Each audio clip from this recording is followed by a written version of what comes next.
señora. Sí.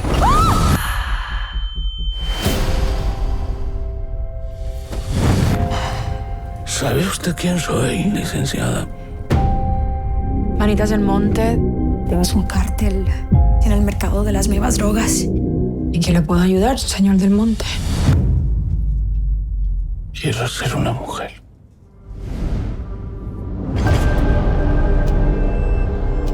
Sé que tengo que dejar muchas cosas atrás. It's my only hope to live my own life.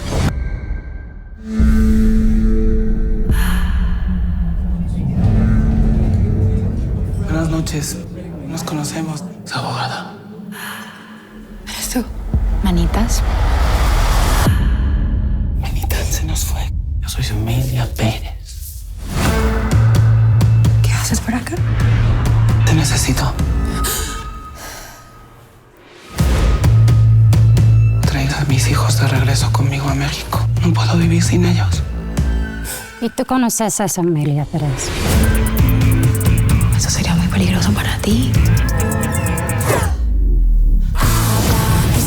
Me arrepiento de muchas cosas.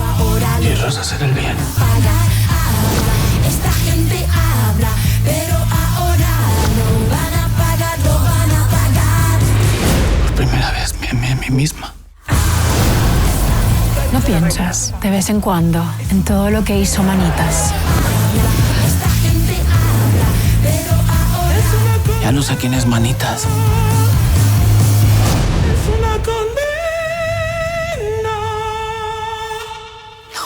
No reconozco tu voz.